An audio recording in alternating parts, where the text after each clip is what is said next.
Greetings, fellow armchair Imagineers! Tiki here. And Blue Dragon 5. And wouldn't you know it? Look at the timing. A new Rick and Morty trailer just got released. I guess that means it's time to talk about some solar opposites, right? Because I guess it's like clockwork now. Dragon, unlike Family Guy and American Dad, these two shows are both good. Well, at least in their current forms. Yes. Yes, at least in their current forms. But seriously, Dragon, we talked about solar opposites. We kind of gave our teaser thoughts on it during last night's memoirs, and I got to admit, um, I do think season one and season two are, but it's a very interesting kind of back and forth in terms of which season is better, Dragon. It really is. Because while I think that season one undoubtedly has the highest high, I do think that the wall stuff in season one is at least marginally better, and certainly I think the big reveals in the episode seven. And by the way, I love the pattern with the episode seven. I think that kind of outclasses the wall stuff here. But Dragon, the thing that I keep going back to with this season is that I do feel like the humor and the characters are a lot more refined this time around. Specifically, the supporting characters, the replicants. I really feel like they got very fleshed out this season. And honestly, Dragon, the only character that kind of took a hit, and it was I don't know, it's kind of a hard hit, and I'm wondering if you feel the same way about it. Terry he went from just kind of a jovial idiot to kind of like he's a bit more of an apathetic asshole this season in some regards, and it's kind of a weird character shift. But regardless, Dragon, I'm still pretty damn optimistic about this season and the series as a whole. And I do think that with the wall stuff, in spite of it, maybe not being as jaw dropping as season one was, I think that's because obviously with season one, I really do think the fact that the C plot of season one eclipsed everything else. That was almost like a game changer for adult animation, man. Like that was some storytelling hat tricks right there. So obviously, it's like now that we know what to expect from the wall, the novelty isn't as big. And then also, Dragon, I really just feel like this was very much set up. It's like I feel like the next time we see the wall, it's going to be huge. I'm really I feel like it took a season to get to where we are now, but I feel like they're really laying the groundwork for something big. And I like the fact that as I feel like I said, as the humor in this show just gets kind of like more and more absurd and sort of just kind of like throwing their hands in the air and basically saying continuity doesn't matter in the in the grand scheme of our alien family. I do think that the continuity within the wall is just ramping up and getting more and more intense, and I love that balance that the season strikes. All right, what say you, Dragon? All Also, we right. got Claude in the comment. Can I yeah, Claude, you can join us for Rick and Morty. Sure, no problem, Claude. This is just kind of a standalone podcast, so all right. But welcome, Yep. Claude. Glad to have you on board in the comments. All right, so Dragon, what say you? Right. So obviously, people kind of got a sneak peek at how I feel about it during the memoirs, but in case I didn't sit through all that, let me just tell them now. So, season two, for sure, crazier than season one. I think Royland and McCann, they're testing how far they can push things. I think that's kind of the point of season two. It's definitely more meta and ambitious in the storytelling, which I respect. And I also respect that we didn't go crazy. Think about this. Given how gobsmacking the C plot wall stuff was in season one, they had every excuse to go off the rails. Like, forget the C plot; it's the B plot in every episode. We're Totally. It going. is. It's Yeah. all wall, man. No, when we did the right thing, we're okay. No, only episode seven's the all wall episode. That's what you condense it to, and then we kind of give you a few little breadcrumbs along the way. So I respect that we didn't go crazy with it, given how well it went over in the first season, which would have been really easy to do, I'm sure. But I mean, with the wall thing, though, I will say this. not as effective a build up as season one. That's what I keep coming away with, especially after the rewatch, where it's like, yeah, it's not bad. Don't get me wrong, nothing bad there, but it just doesn't have the Tim stuff is pretty effective. But then I think the episode 7 was good, but it was also a little out of nowhere. So, I mean, that's the thing. So it's just like getting there. Like in season one, it's like the journey of Tim, and you're really investing. Like we're centering around the one character going from point A to point B, and I don't know. It didn't quite feel as engrossing until we got to the episode 7 mark. That's where again, like the All episode delivered as I hoped it would. But yeah, overall, it was like, yeah, I'm not sure which season is better because 2 is ambitious and it's getting a little meta. But a part of me fears it might be. It hasn't yet, but it could get a little too big for its britches and how meta we can get with things. Like, how much can we call out Hulu? Because I don't want them to turn into Family Guy, obviously. That'd be I feel like we're already, like, I feel like this season just kind of, like, tiptoed on that line of calling it out too much. Yeah. I mean, don't get me wrong. I think we do it hilariously so in places, mind you. You know, I would like a whole episode of them just kind of, like, having a battle with Hulu or something like that, just really breaking it open, because with Family Guy, I feel like it's just kind of like just very cheap jabs, like, yeah, we're frash. But with this, I don't know. I could feel. I feel like they could, like, what if they legitimately made them being on Hulu part of the story in some sort of way? You know what I mean? And they're having like drama with the showrunners. Like, what if Justin Roiland was a character on this show? That'd be crazy, right? That would be crazy for sure. All right. Speaking of meta, Claude says, "Do you guys think Rick and Morty will show up in Solar Opposites?" What do you think, Dragon? I don't think so until they're a little desperate story-wise. I don't think so. I think it's more likely that the Solar Opposites show up in Rick and Morty. That I could buy. I don't buy Rick and Morty going out of its way to be. I don't see that happening. The Solar Opposites are going to Rick and Morty. And then as Rick saying nope, and he just hits the button and just like shuts that down. I could also very much see a Corvo and Rick gag similar to the Doctor and the father in Family Guy, where it's like, oh, hey, you have the same voice as I do. Yeah, that's weird, right? You know, it's funny. Okay, real quick, and we got to get back to the show here. You know, that gag emerged from the commentaries. Seth MacFarlane kept pointing that out in the commentaries. How, like, I know. I'm well aware of that. Yes. Yes. Love that. Love that. Back when Family Guy was filled with hope and promise. Before crushing reality set in. Oh, God. Anyway, so we have to eat this family to stay alive. We have to eat their son. Okay, can we? Why don't crush you? I'm sorry. Just one quick thing. You know, if they did that episode now, they'd totally throw in an Army Hammer joke. Yeah. Anyway, but yeah, that's what I'm getting. Anyway, so just circling back, and then we'll just get into it. So again, I think season one's very straightforward, and I really appreciate that, because again, the whole point of Solar Opposites is we're taking the sitcom and we're kind of filtering through the Roiland lens. And it almost kind of feels like a, like an interdimensional cable show. Yeah, but more so in season 2. Yeah, it feels well. I mean, yeah. There's an interdimensional. Basically, the whole thing. Yeah. Sorry, when you put it that way, yeah. Like the whole series is kind of like an interdimensional cable sitcom. Just we've seen that's what it is. Basically, we're stuck on the one channel for interdimensional cable. Yeah, exactly. Yeah, so that's a great point. Yeah, it's kind of like that. Thank you. All right. So yeah. All right. So very simply, we're just gonna break down the episodes. Let's start with Episode 1, the sacred non-repeating number. So should we talk about, like, should we do this like the openings and then just kind of get into it, or like do we just want to talk about like just kind of overall? What do you mean the openings? Well, I mean, there's always like an opening scene, then we do it, and look, I dropped the pupa, and then we just have the episode play. There's always like an opening before the Solar Opposites thing. I'm not going to be able to keep track of the openings, Dragon. So we should just stick. All right. Well, I mean, I have them all if you wanted to do that, but it's fine. Let's just stick to overall. That's fine. Perfectly fine. Okay. So what do you want to talk about?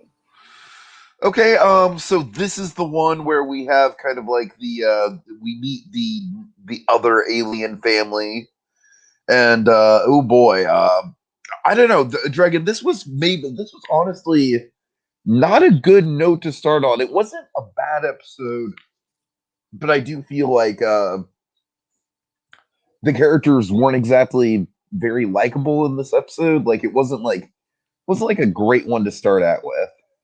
True. You know what's funny? The opening I think overshadowed the main plot of the episode because I think the opening was perfect.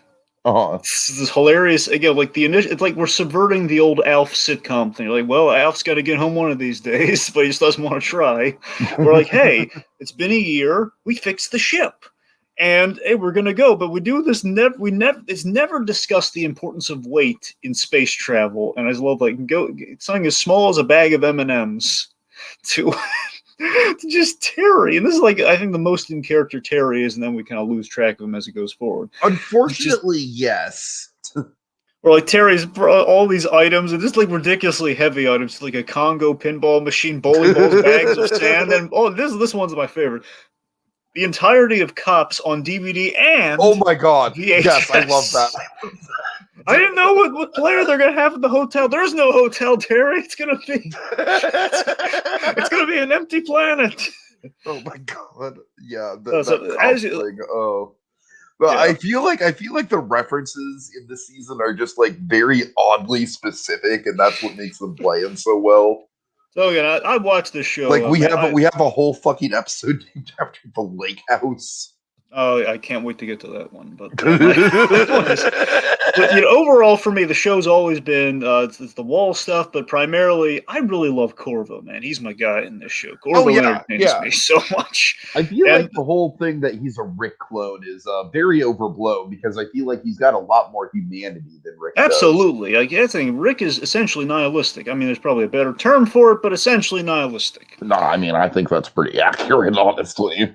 I'm just sure it's like some uber Rick and Morty fan somewhere saying, "Isn't that nihilistic? We said this." Okay, well, Dragon, we don't care about the uber Rick and Morty fans, all right? Those people kind of suck, frankly. Anyway, so the point being, that's the wonderful thing about Corvo. Corvo, he gets taken in by things despite his hilarious, just sort of like no, we got to stay focused on the mission. But he'll get as distracted as Terry, but he just won't admit it. It's wonderful. So this episode, he kind of gets perspective. He wants a little taste of home, essentially, which he kind of gets with the London kind of branch. Oh my god, am I the Terry? He's monologuing to himself. Yeah, but like I said, Dragon, Terry is just like, unfortunately, he just kind of comes off like kind of a dick this episode. Yeah, and I absolutely agree with your point on Terry. By the way, Tiki, is that again Terry was a lot more likable in season one. Again, I love Corvo and Terry together. I had a lot more of that in season one than I did here. I had that pretty much in episode 3, and then that was about it. Yeah. Maybe a few slivers. That and the dinner party episode, maybe at least towards the end of that one. But we'll get there. My point. So yeah, this is the episode 1's kind of the most stock of these sitcom-y kind of tropes. And again, their whole thing is like subverting the sitcom stuff, where they have like Terry and Jesse. Seeing how eventually, now that Corvo's gone, they're seeing how key Corvo is to living their life. It's a classic, oh no, mom's away on vacation and the house has gone to the shitter. Yep, exactly. Exactly. And we get a little. Okay, so the big thing people are talking about season 2, we should talk about here because it's big in this episode. We learn a lot more about the homeworld with Schlorp. So Schlorp, there's a class system on Schlorp, which even Corvo didn't know because he was just so kind of nose to the grindstone. Yeah, I really like that I feel like they could really easily go into sort of like overly real building the planet, but I like that we're just kind of like getting breadcrumbs and in the end it doesn't really matter. But yeah, it's interesting. It kind of I feel like it's less ambitious than the Citadel of Ricks while still definitely having some intrigue. And honestly, I feel like it's kind of like Justin Roiland learning his lesson about I know, to be honest with you, Dragon, I'm still one of those people where I'm honestly kind of perplexed that people got as obsessed with Evil Morty as they did. Because don't get me wrong, I mean, Evil Morty's cool, but I mean, he's far from the most intriguing thing I've ever seen in a TV show. But that's mainly because we haven't done enough with him yet. Well, yeah, I guess. I mean, he's a good premise, but I don't know. But yeah, I like that with Schlorp. It's it's mostly done for kind of social commentary, but at the same time, I could see them doing some kind of like Krypton level political intrigue in the future as we develop it further. And so, absolutely. So, a few things I want to point out with the episode. Some really funny bits. Of course, the third act. Like the big Corvo coming to the rescue with the house defense and everything. We have like the budget note where we're about to have this big showdown. Then we have a little sticky note top of ask Hulu for an extra $1 million for this awesome climax. We just see the aftermath. It's genius. Here's the thing. There's a gag in here that no one ever has the guts to do this joke, and I'm so glad we did it here. The futility of pets, because I am not a pet guy. I'm just not. And I love that we call out yeah, let's get the dog with all the defects. Oh God! Oh, that dog is just a horror story, man. Oh God! And I'm like, no, all these dog owners, all the pet owners, especially the dog owners, always, it's a rescue dog. Well, you know what? That's a come on, that's a lot. I respect people, for the record. I respect people who take in rescue dogs. I really do. But yeah, it's a lot of work. Yeah, that's what I'm saying. It's a lot of work. I don't know. It's like pets. I'm just not. I can't. I've had a hard time wrapping my head around pets in general. But I'm just saying. But the rescue, like the dog thing specifically, and I love that we just kind of call it out. Yeah, it's a noble gesture, but let's be honest. That's gonna get old real fast. And we showed that, and we had a wonderful payoff to it. We're okay. That's how we screw over our kind of our London alien guys here. We this is your pupa because you never saw a pupa, so you treat it right. And again, it's a win-win scenario. The dog gets good owners that are going to worship it, and they get to suffer. So it's a win-win. Yeah, exactly. And also, the RoboCop gag I thought was really funny. I love the RoboCop gag with the pupa and the gun. Every time his pupa, yes. It's silly, but I just love it. Every time the pupa gets scared, runs up to the cover and hides under the covers with a gun because it's traumatized with RoboCop. And eventually, hey, he killed RoboCop. Oh, I'm so proud of you. Also, Yumulak made a friend. Just kind of check that box. Derek seems nice. He doesn't pop up much else, but Derek's nice. No, I actually was kind of hoping that he'd be a supporting character, but alas, no, he was kind of a one-off gag. All right, so next episode, probably the most Yumulak-centric of the season, the Earth Eraser. Dragon, this is one of my favorites just because I do have kind of a disdain for dinner parties. Don't we all, though, if you really think about it? I really do. I really, honestly, social gatherings in general where it's more than just, very close friends. There's only one exception to the dinner party distaste that I have. Frasier. All the dinner parties in Frasier seem so fun. Well, that's fair. But Dragon, I honestly thought the premise of this episode was hilarious. The way that they just the montage of them actually getting the bill passed to make dinner parties illegal, and it's it's the Schoolhouse Rock bill, right, and then kind of the reverse prohibition where it's bars are we're just serving alcohol here. Okay, now here's why I love this episode so much too. You're right there. It's a great one. The Untouchables is a great movie, and I love that we parodied it with the Dinner Party Police, and we literally just did the Untouchables, the Brian De Palma film. It's awesome. Where he gets, prohibition with dinner parties, it's just so darn funny. I also feel like it's I'm sure it's probably pretty relevant to the Voldemort of it all. A little bit, yeah. I mean, there's also I'm trying to think. There was another thing kind of related to that thing later in the show, but. I guess I'm blanking on that. Maybe it'll come up later.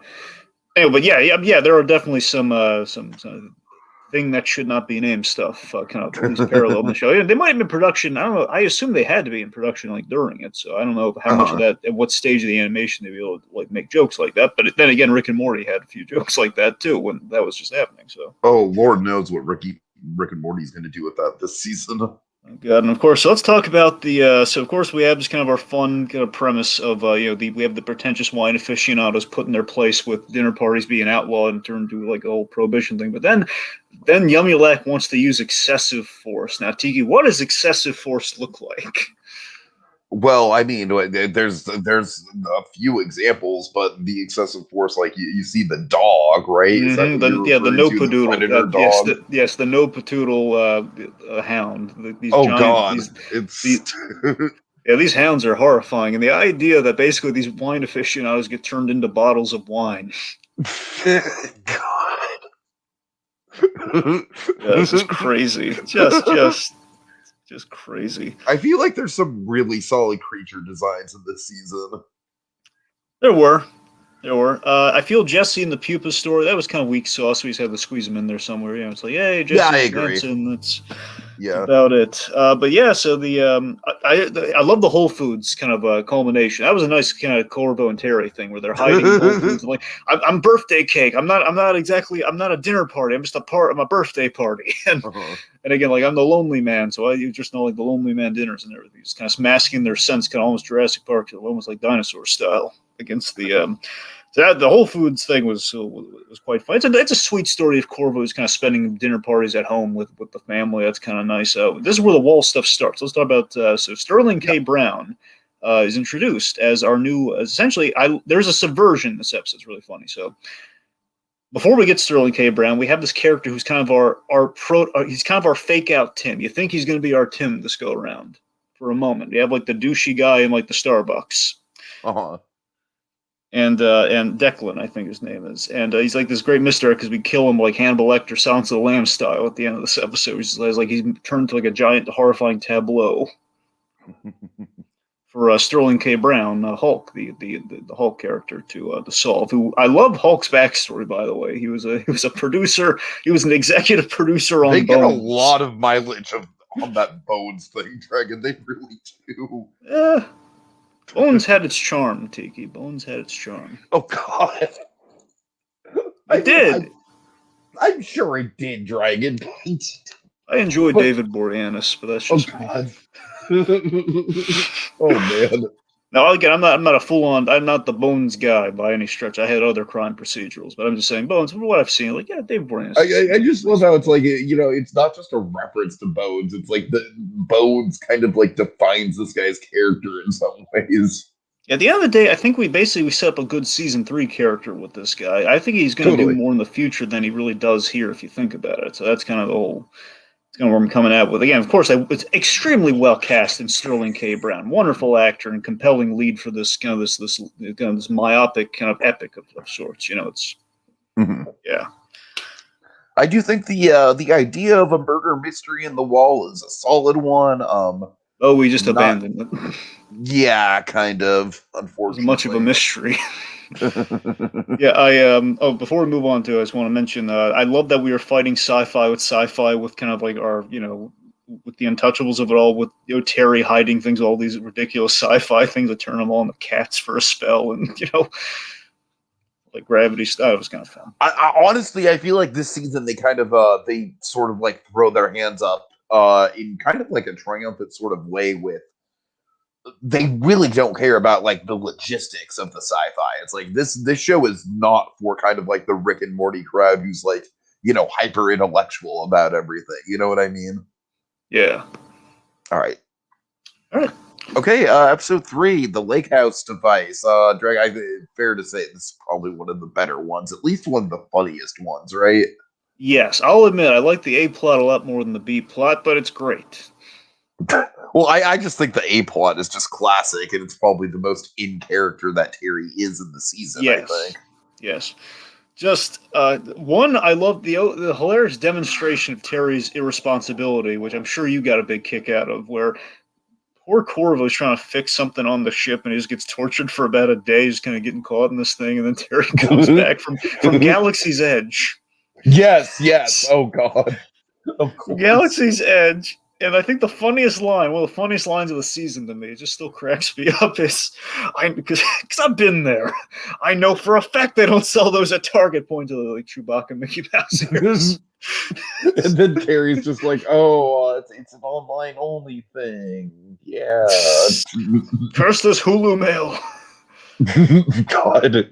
So that was just hilarious. No question. Also, this is something really funny this season had in spades. I don't think they really had much in the first season. They kind of doubled down with here if they had it. They have these really great kind of obscure factoid pools that are really funny. And I looked some of these up. Like Frankie Muniz, I didn't know Frankie Muniz had such a serious head injury, and he did, hence the forgetfulness. Uh-huh. Yeah, like Frankie Muniz, he had like some sort of condition where he lost, like he completely forgot that he was on Malcolm in the Middle. Oh, wow. That's what I'm saying. He forgot. Serious. Let me put it to you this way: he didn't know that he was in the show when he did. right after this thing happened. It's crazy. Oh, that's wow. That's Yeah, crazy. it was really serious. He had like almost like a I don't know if an epileptic seizure is the right word, but it was some sort of it was like a blood flow thing to the brain. I don't know. It's weird. Anyway, so yeah, so I was to say, I And kind of didn't you learned a say little bit that he from this made a season. comeback recently in something? Yeah, he was on. I mean, he recovered. I'm just saying. I don't know. This happened years ago, Tiki, but it's like, yeah, yeah, he was on The Rookie recently. Right. It was good on it too. He played kind of a cult leader guy. Oh. Anyway, yeah, but anyways, that's what I'm saying. It's kind of an educational season. But yes, the lake house device, though. This was awesome. This was a genius idea. But Corvo I mean, built just this without. the idea that they could just take like this fucking relatively obscure time travel comedy premise and or not even comedy, time travel romance premise. I just love that Corvo built this thing, and apparently it was like a design on Schlor. This thing existed even before he built it on the planet, and none of them saw it either. Just this thing, he built this thing without seeing the movie. Then he ends up loving the movie. it just it just sets up kind of the lesson of the piece, and then of course like the whole Corvo and Terry relationship that again of all things the lake house, because it's about kind of the bond. It's a good moral of the episode too, good sitcom moral of like if you change something about someone to the point, if you keep changing things, people are going to cease to be who they are. That's kind of that's the lesson of the episode. Speaking of which, oh God. I think serial killer Terry is honestly like the funniest fucking thing in the whole season. What cracks me about emo serial killer, emo stabby Terry, is what set him down that path. Do you remember what was the big the last straw? My head, okay, I'm gonna tell you, it's hilarious. One sitting, what? It's really funny. Okay, he took the phrase "tight" away from him. Like tight. He took that away from him. Oh yeah, right. That's the one. That was the last straw. That's the one that did. And of course, it's just the idea that Corvo, things are working out for Corvo here, and but it's Corvo overused it. He got too power mad. It's like, hey, I'm gonna fix everything. He can't eat cereal with a fork. He's got to do it with a spoon. And no Fast and the Furious movies. None of that. Your blood's going to turn the Schlorbats, that whole thing. And then, of course, I think the best payoff with all of the whole, the shocking thing, which is kind of a tee off to where we're going by the end of the season, we killed off Corvo. And then there's time after that. And I love, we did a whole married life sequence with a blind woman. Yasmin, the blind woman. Right. And it's such a wonderful and just irreverent kind of parody of Up. It's just so funny. Yeah, and then I think it kind of sets the precedent, like I said, for it's like this show kind of it has a canon, but it doesn't necessarily have a strict continuity, if that makes sense. I mean, as far as I could tell, Tiki, things did line up, but then again, there's maybe a gag or two this season where they call out something that I guess didn't line up. Like, for example, the main thing comes to mind, the obvious one is the hover thing, right? I thought that was a one-time thing. But we're the solar op, by the way, they're calling themselves the solar opposites now all throughout the show, just in case. That's a new thing. They've kind of copped to calling them. That's another meta gag throughout the whole season. But yeah, I don't know, I guess they're riding the hover platform more. They're doing stuff like that. I don't know. I think they're playing more fast and loose with it than they are just completely throwing stuff out. But I have to rewatch the first season to really say that one way or another. Okay, let's talk. The Yumulac part. Let's rip off the Band-Aid. I vaguely remember it, Dragon, because I was so entrenched in Terry and Corvo stuff. So remind me of it. The VDE. Oh God. That's kind of funny that the funniest character stuff in the episode also comes with the funniest stuff in the season also comes with the most cringy stuff in the season. Yeah, I mean, I'm not crazy about it. I stopped watching Big Mouth for a reason. That's all I'm gonna say. Wait, I thought so you're not watching it? I thought you kept watching Big Mouth. I watched the first couple seasons, and then at a certain point, watching the first episode of the latest season, I kind of just hit a wall of what am I doing to myself? Just no. Good for you. Good for you. You sobered up, buddy. Good for you. But yeah, mainly here's the thing.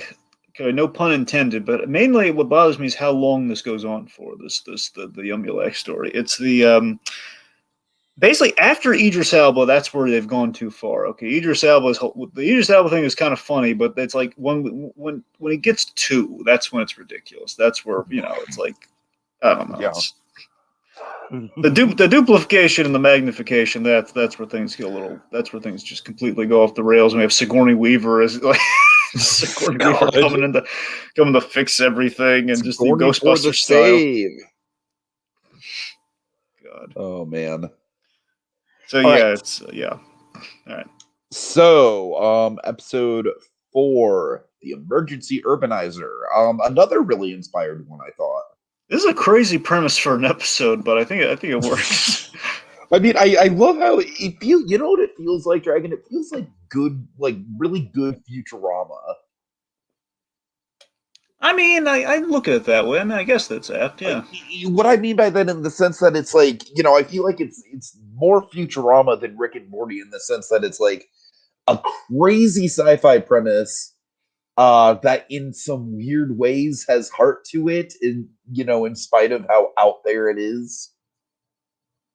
I don't know. I just think the whole idea of like, weirdly, I feel like the whole idea of the artificial forest thing, the urban forest, like, I feel like that's not even the most ambitious thing about the episode. To me, the most ambitious thing about the episode is the whole concept of like, all right, they've all got to like get jobs to pay for the car, and then it's like, and then they just go on to entirely like different lives, and I don't know. That's something that feels pretty Futurama-esque. No, I agree. Like the whole splintering off idea was quite interesting. I would think that was an impressive call in terms of how I love that Yumulak, again, kind of the meta thing of the season. Yumulak's calling off how the story keeps transferring. Honestly, in my mind, in my heart of hearts, they're making fun of Family Guy with that line. Oh, because I'm sure. Family Guy very famously in their story, in the way they broke his stories, at a certain point, for better to eventually worse, the way it went was that they would, each act of the story would kind of shift completely what the theme of the episode was. Where it's like, this is a camp, we're going to summer camp story, to we're lost in the woods, to we're lost at, we're surviving in the city. It's like, so we kind of called that out here through the whole. Well, this is our story. We're arcing. We arced. That whole thing. Yeah, I love that. That's a pretty funny meta gag. Yeah. Now here's the thing. I think what's so hilarious about this premise, I think the most genius thing about the premise, is that they lost the car. It's just because they lost the car, they went with this emergency. We can only do this once. The emergency urbanizer thing. Like, just because they couldn't, they were too lazy to look really hard for the car. It's just, that's why they did all this. Yeah. And now it's still like a functioning environment that survived a fire and everything, and like with all the stories of Yumulak doing Wolf of Wall Street, Jesse's doing a little bit of Devil Wears Prada. I guess Terry's like a prostitute, and best of all, I mean, this is the most random of all. Corvo's. Here's the thing. I love Goodfellas. So I was seeing they were about to do Goodfellas, and then the wolf keeps Corvo coming. He desperately wants to do Goodfellas. I know. I wanted to see that. And this wolf thing kept happening. It's like, I just love him trying to beat the crap out of this wolf for ruining it. I just wanted to do it. But Dragon, I love that though. That was a great subversion, because it is. Like, Goodfellas is a movie like, much like The Godfather or Scarface or any great mob movie. It's been parodied to death on shows like this. I think The Simpsons did a Goodfellas parody way back in, like, I don't know, season 5 or something like that. So if I recall, they literally have Goodfellas actors in their show. Yes, they had Joe Montana. Yes. Well, I was thinking, I won't clip your wings now. Let's just keep going. Anyway. Wait, I'm sorry. Am I thinking of someone else? Yes. Okay, hold on. Where's Fat Tony? Joe Montana. Is that not Goodfellas? Yeah, it's not Goodfellas. Okay, then I'm sorry. Just correct me then. Who was the Goodfellas? Well, the Goodfellas guy was one of Fat Tony's mob henchmen. The guy with the eyebrows. Remember the guy with the eyebrows? Yes. That guy, the guy in the red suit and eyebrows, if I remember. Gotcha. I'm sorry, Dragon. I'm sorry. It's just Fat Tony. He seems like he fits into Goodfellas so well. So my bad. All right. Anyway, no, Anyways. he's great though. I love that actor. That was great. Anyway, so Fat Tony aside, yeah, I agree though. It's a great subversion. I kind of wanted the other thing. I want to see how this whole cab thing was going to go, but no, you're right. It was. I think they made the right call because again, the whole thing is like animals are still in this woods. It's the consequence of this thing. So overall, before we move on, we got to talk about the wall. We get more thread Neil on the wall here. Where basically, Hulk is looking for the murderer, and he kind of comes across him in this awesome fortune cookie fight. Yeah, it's a great fight. I feel like you and I agree that they kind of like they blow their load on it. It's They do. like there's not much of a mystery. Yep. And that's unfortunate because I feel like the whole idea of like a murder mystery within the utopia of the wall, I feel like it could have been really good. Like if they would have even dragged it out like even one more episode. True. Let me before we move on. Let me tell you my favorite thing in the episode. I think you might have liked this too. My favorite detail in the episode was they played Rhapsody in Blue as the city was growing. Yes, that was a good touch. That was a good. Yeah, such a great touch. All right.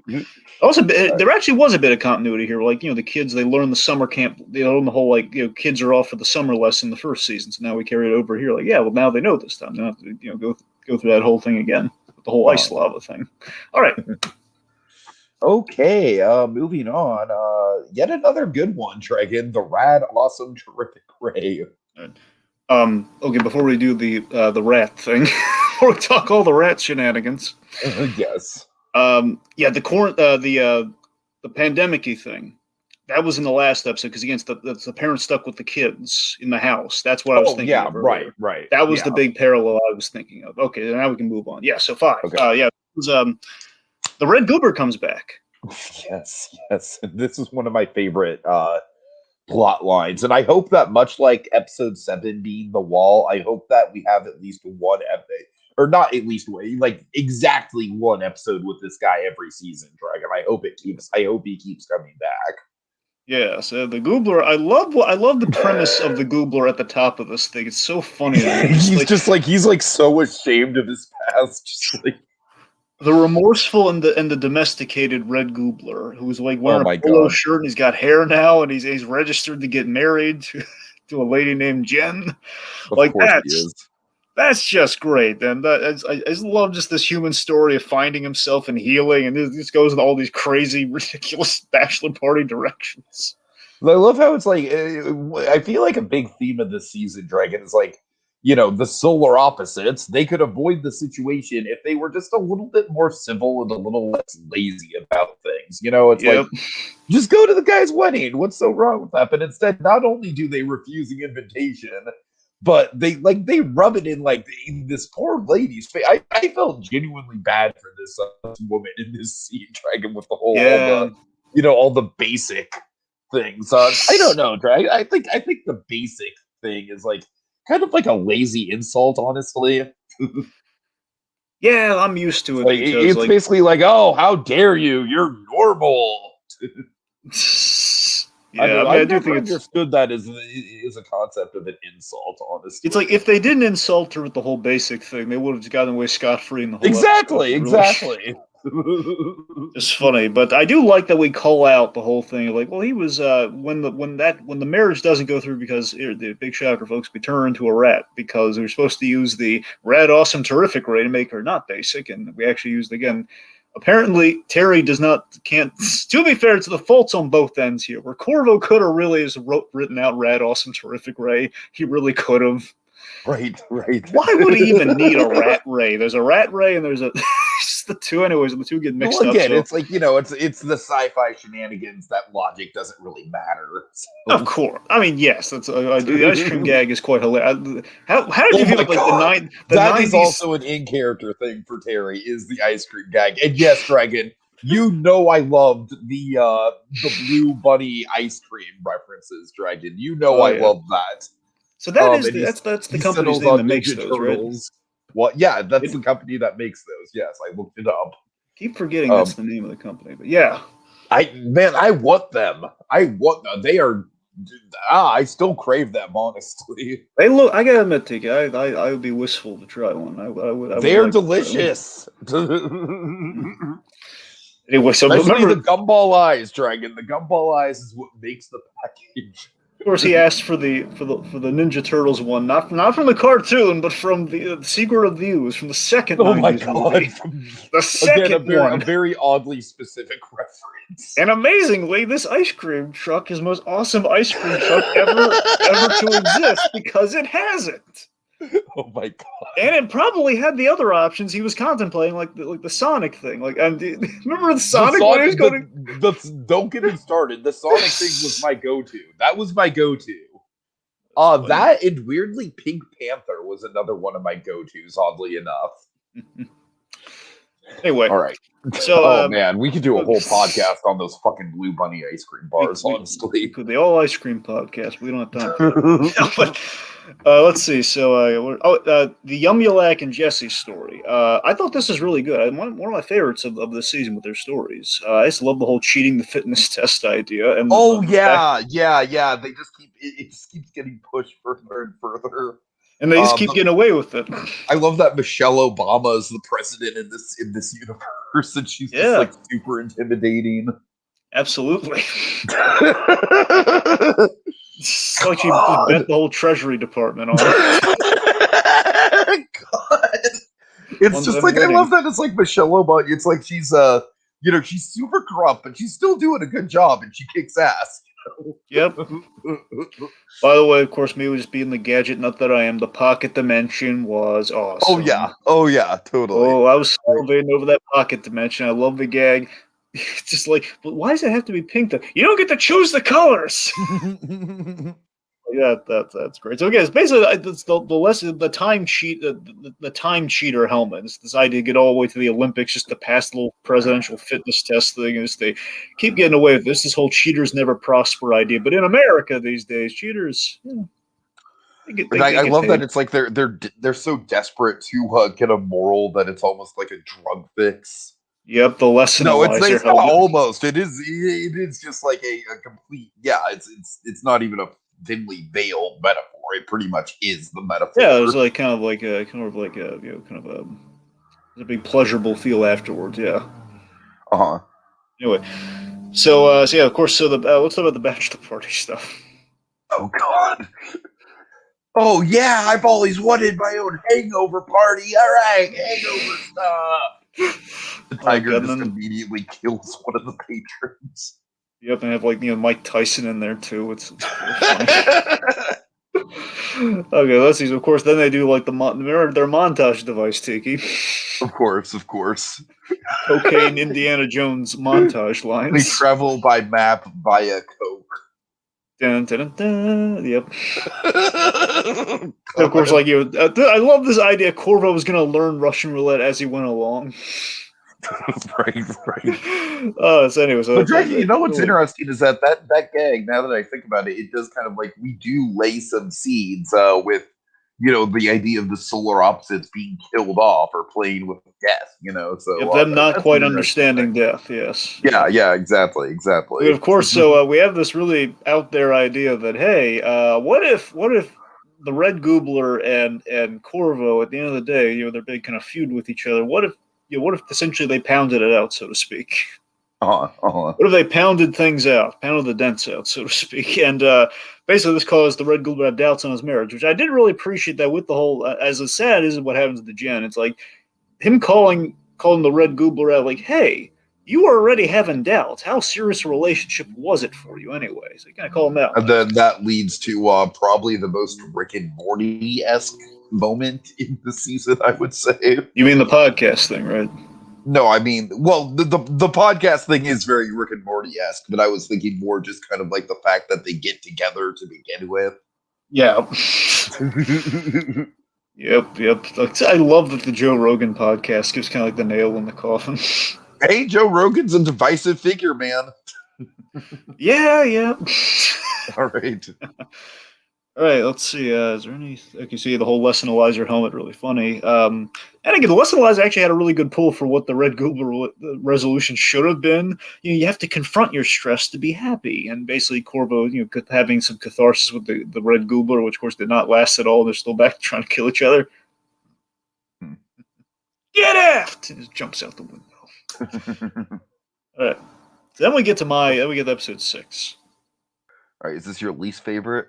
This is my least favorite, sir. Yes. I don't blame you. I think it's got a couple funny ideas in it, but overall, yeah, it's not the most pleasant episode. Yep. I do appreciate Pretty much them, an like, Ockjaw parody. yeah. I didn't Bong Joon-ho do that one too? Yes. That's what I thought. I was meant to check out Oakja, but I got distracted at some point. I've Anyway. never watched it just because I don't do animal abuse well. Really? Yeah, it's one of my I don't know. Just I feel like the older I get, the more it affects me in some ways, which is kind of weird. Anyway, so I do appreciate the Apple TV burns. Just the whole there's kind of a thinly veiled frustration with you need an Apple device for all of this. Or that's where we're living right now. Stupid Apple TV Plus. I'm looking at you, Apple TV. You make too good. Your content's great, but you won't share it anyway. So yeah, it's bad. It's a problem. Let's see. Where do you want to start with this? Oh, let's see. Well, one of the things I did like about this is the fact that I did basically my favorite part of the episode was is it or is it not a frame up? I like that kind of misdirect. That was to me the one clever part about it. And I thought the one genuinely funny scene is when they're going through the crime with the lawyer and they're realizing oh God, that is something we would totally do. That was funny, but the payoff to the frame up I did not care for. That's where it killed the episode for me. It's just I don't like them being. It's pretty damn dark. It's arguably the darkest that the show's ever gotten, I would say. On one hand, it's dark, and the other hand, it's just too convenient. Hey, the suspects and everything, they've all just kind of gotten together, just randomly plotted revenge, and this somehow worked. It didn't land for me at all. Right, I hear that too. And overall, it is too dark what we do to this poor Oakja, creature Peter. It's horrible what we do to him. I do love the idea, we just run to him in an Apple store, and then it's all the members. Then it all kind of comes back. And all this for Rib Fest. I mean, again, within the frame up, mind you, but yeah, it's that whole. Mm-hmm. We created this poor abomination just to get ribs. Let's see. Okay, so the wall stuff. So this is where we get basically we tee up episode 7. This one, so we get all the. This is where we set up Sherry Day. Well, we continue to set up Sherry Day, and let's see. We have the revelation about Ethan. Tiki, tell us about Ethan. Yeah, so I mean, I do like that. There's a couple layers to this that I like. I like that we have the nerds incident. That's very dramatic. Of all things, just of all things. Right. Dragon, nerds are one of my favorite candies, for the record. I used to really like nerds myself. Yeah, I mean, I don't eat them much now, but occasionally, on Halloween, I will still indulge, and they are they still hold up, I think. Let me tell you where nerds has my respect. Okay. Uh-huh. So nerds is that's a Wonka candy I can buy right there. Okay, that just feels that's something kind of innovative I can buy. Came from Willy Wonka's chocolate factory. That's a fun candy product. But when I tried the Wonka bar they put out, I was very disappointed. There's graham cracker in it. What? This is so disappointing. Yeah, I hear you. I'm supposed to expect. Let me raise you something though, Dragon. Did you ever try the Nerds ropes? Tika was always intimidated by the Nerds ropes. I never did it. They were good. They were good. They held up. You know what I liked about the Nerds ropes? Well, what was the rope made out of? Kind of just kind of a gummy substance. See, that's where it lost me. The gummy substance seemed unnatural. It's they're ruining these nerds are supposed to be in a box, darn it. Oh, it was unnatural, but I do like that it was an easier way to eat nerds. Yeah, well, I guess it would have cut down the casualties in this show had it been the nerd. All right, anyways, yes. But no, it's back to the actual function of the nerds here. So, so essentially, Ethan here. Ethan was saved by Hulk, and basically the whole Nerds thing was a suicide attempt, and it kind of made the guy think he was a god because he was like destined to survive. It's crazy. Yeah, I really like the kind of like the creating the monster element. I feel like that was maybe the best reveal of all the wall stuff. It was pretty solid, yeah. Uh-huh. And then I like how we build up Tim in this season, Dragon, because we know obviously from the end of last season this is not a good guy, But I like how it's like he's very much kind of like deified, almost kind of got this cult leader status to him. I love the mythology like we now have in the Yeah. restructured wall, where you have like this awesome tapestries of like Tim looking all heroic and like the evil Yum-Yalak, and they have like stuff like that. That's really they're building on the mythology. And here's the really cool thing: we keep seeing the Duke in kind of a villainous light, like he was the monster that we slayed to get to our utopia. Of course, given what's going to happen next episode, you're going to rethink that now and you look back at that. That's really cool. Definitely. All right. Yes, so, but yeah. Well, a big thing with Tim though, Tim and Hulk though. So Tim and Hulk, they kind of come to an understanding where Tim loops Hulk in on everything. So Hulk knows, and Hulk makes a big decision. Yeah. Yeah. It's a pretty satisfying reveal. All right. Okay. So, episode 7, the unlikely demise of Terry's favorite shot glass. You gotta love that misleading title. I want to say each season they're going to keep this up, where you have the most innocuous, I'm sure they will. I'm sure title. they will. I mean, I wonder if they're going to shake it up by next season, where it's not going to be 7, but it's going to be earlier in the season. Just because I don't know, Dragon. I don't know. I feel like at this point they're pretty on brand with the episode 7 being the wall episode. I'd be surprised if they shook it up.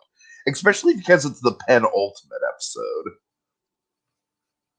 It's a good point. I heard somewhere they might be doing 12 episodes next season. I don't know where I heard that. Okay, well then the only thing I could think of if they don't want to do episode 7 is if they stick to it being the penultimate episode. No, I'm sure they will too. If they have 12 episodes and they want to stay, it's probably going to still be the penultimate. I'm just saying I think it might be 12. So I mean, if they wanted to change it up, that would be the season. And that is like Dragon. I do feel like this season it felt short to me. It honestly did. I feel like we could have done a little bit more storytelling wise with it. Yeah, because again, I love where we went with the wall stuff. It's just it didn't feel like I don't know. It was just like a little too sparse in getting to the point. But like I said, I feel like it was kind of like the start of something really big. But now we're gonna have to wait another year to get to that really big thing. Because I really do love that buildup of like Hulk had a chance to reveal the truth, and that's the fascinating thing about Tim that we kind of explore a little bit in this episode. Is that Tim did have his reasons. Tim was kind of right in that.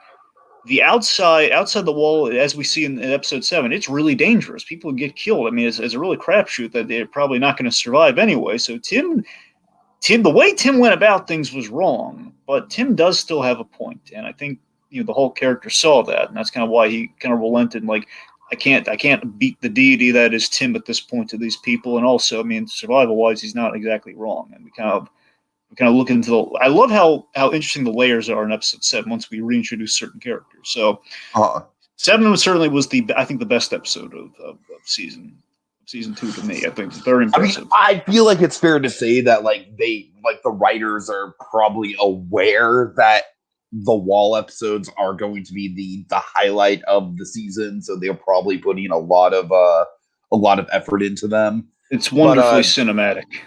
Dragon, let's talk Alfred Molina, because my God, I thought he had a fucking great arc. I love Alfred Molina so much, and I love that we.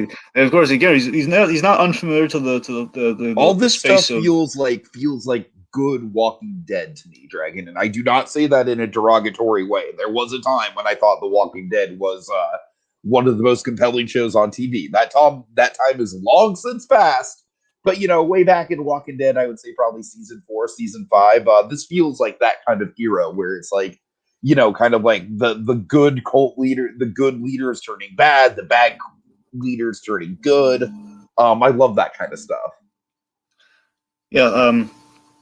course, Molina not unfamiliar to Rick and Morty, and just kind of that space where he's played the devil in Rick and Morty. He kind of pops up here and there. So, of course, we give him a real meaty role here with the Duke. I will. Here's the thing. I only have one gripe with the episode. One gripe with this wonderful episode. It's kind of a big one. I can't look past. I'll look past because the rest of the episode's gripe is really bugged. There's no way around it, and they know it.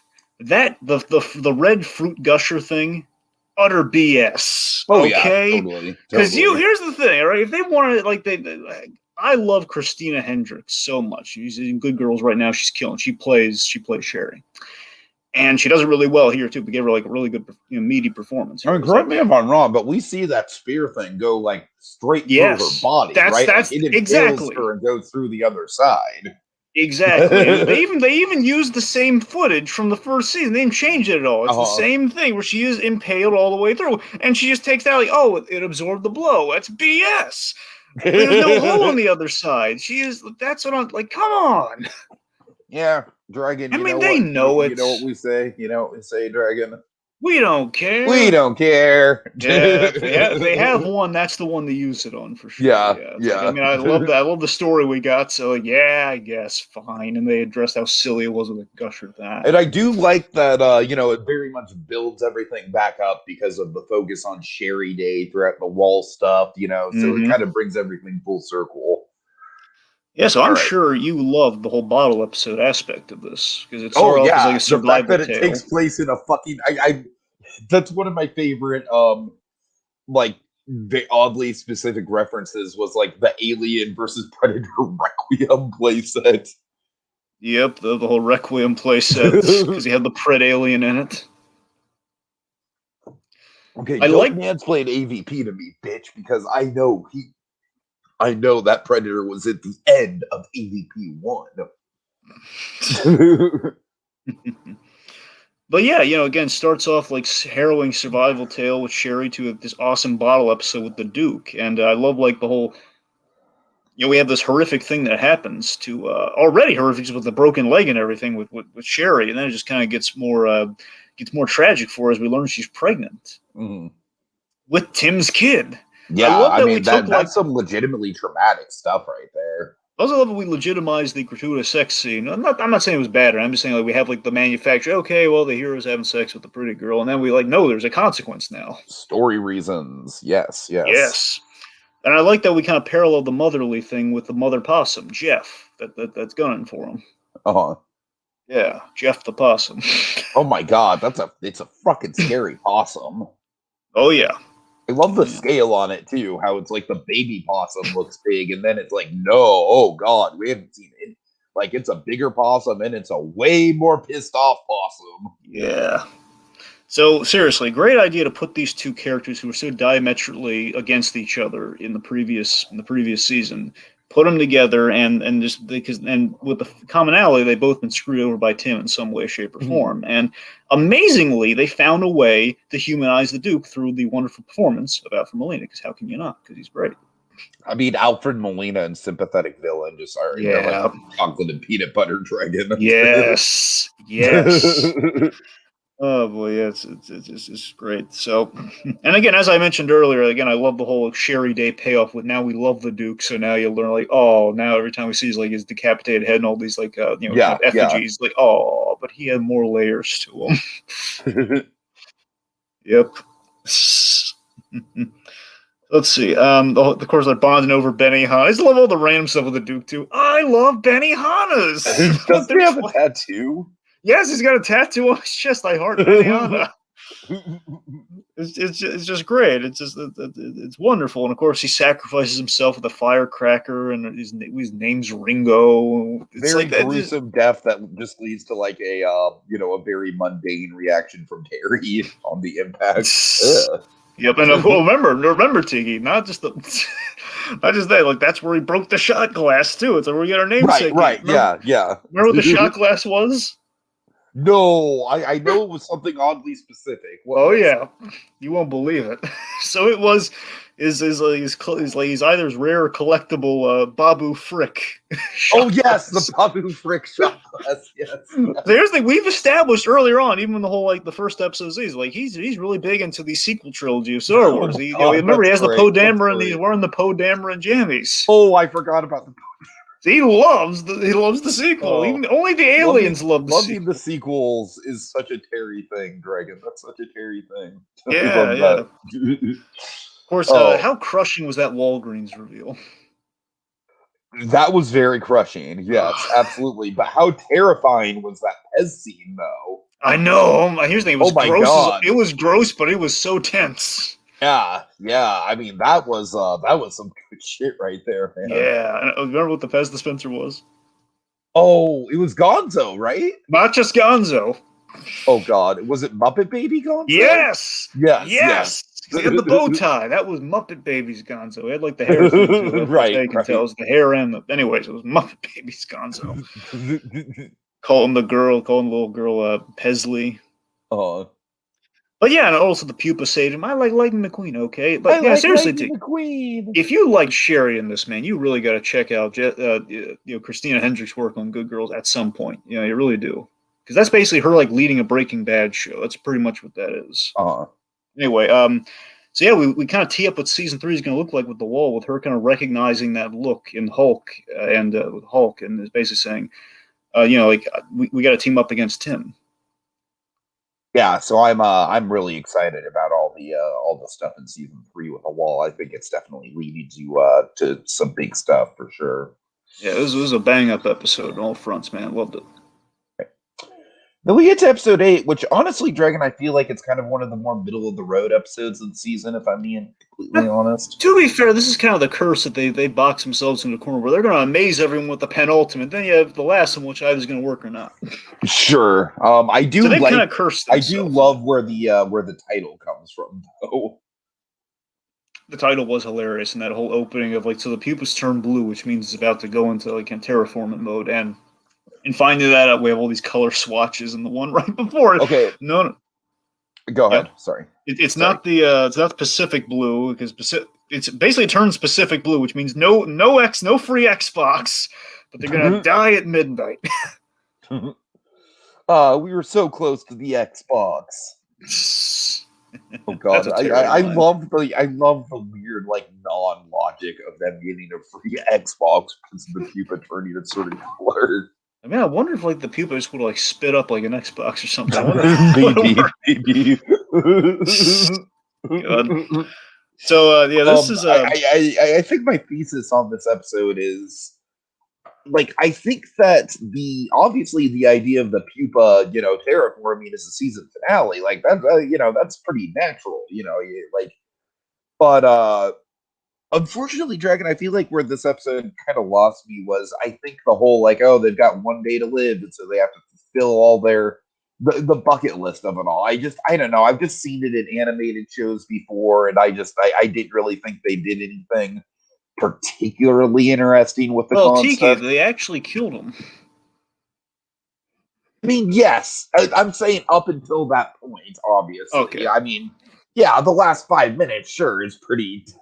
every time you see that story, it's always they're gonna die, and no, they're fine because they misunderstood it somehow. Right, but no, they actually died. I mean, I was wondering where it was gonna go. Yeah. I was wondering. Honestly, Dragon, my first thought was, this is gonna be a simulation. Nope. Yeah, it's yeah. I think it's so hilarious that the way we tee it up with the fact that they realize they don't know how death works. I think that was a genius idea. And with the pupa thing, just with the whole ticking clock of it all, again, it's a big payoff to the finale of season 1. So again, I was wondering going into the season, they kind of distracted me with all the other episodes before I realized it again. So it kind of hit me at the right moment in the season. Oh yeah, the ending of the first season was saying the pupa is about to do its thing, and then we start off a year later, everything's fine, and hey, we're about to the whole season starts. But what I like about how they build up to the pupa is that throughout the season we do see the pupa's vocabulary slowly growing. Mm-hmm. Oh yeah, and that was clever. Yeah. Plus that pupa killed RoboCop, man. So that's a deadly pupa right there. Yes. God. Unless you're Clarence Boddicker, you can't kill the RoboCop. Anyway. But yeah, they're trees now, I guess. Yeah. Oh, what did you think about the Keith? About Keith? Well, I mean, it just kind of goes to show it's like, once again, it's like these characters inherently are. It almost kind of reminds me, like, I've never actually seen Always Sunny, but I've heard it's like basically inherently a show about assholes. Oh yeah. And this season is kind of that too, to a certain extent. Dragon's kind of just like a show about assholes getting their comeuppance to a certain degree, Well, and yeah, Curb Your Enthusiasm kind of has some of that same flavor too. Certainly. That you're absolutely on the money too, especially with Always Sunny. It's very much it's basically they're the a-holes who debate whether or not they're a-holes. So imagine if that was like a little bit more talked about, that would pretty much be identical to Always Sunny. Right. Like, if you look back to that 6th episode where they're talking about, are we really terrible people? Like, that's pretty much Always Sunny in Philadelphia. Gotcha. But yeah, so it's the whole Keith's just making his fruit snacks and he doesn't get they don't understand what death is, because death works differently. By the way, I find the fruit snack thing very endearing, Dragon. I do. I just thought it was such a funny detail to give. I remember Terry's, remember Corvo's big thing of until I tried his fruit snacks, they're actually really good. So that was fun. And yeah, then we kind of go with the whole 11-hour montage sort of thing. They only have 11 hours to do their stuff. And you got a few the whole sky. I forgot this until the rewatch. The skydiving baptism's pretty funny. That is, yeah. Yeah. So of course, they're mixing matches. They're each other's fulfillment goals, and eventually they're familiar. It's completely unified in their hatred of Keith now. It's we're gonna kick your butt, Keith. Once we grow legs, you better move, Keith. We're coming to get you. So let's talk about possibly one of the best gags of the season here. One of the genius ways to end the season. So as they're talking about where we are. As we're making fun of the sitcom and kind of the tropes and everything, and the fact of hey, you don't know how many seasons we're going to go on for.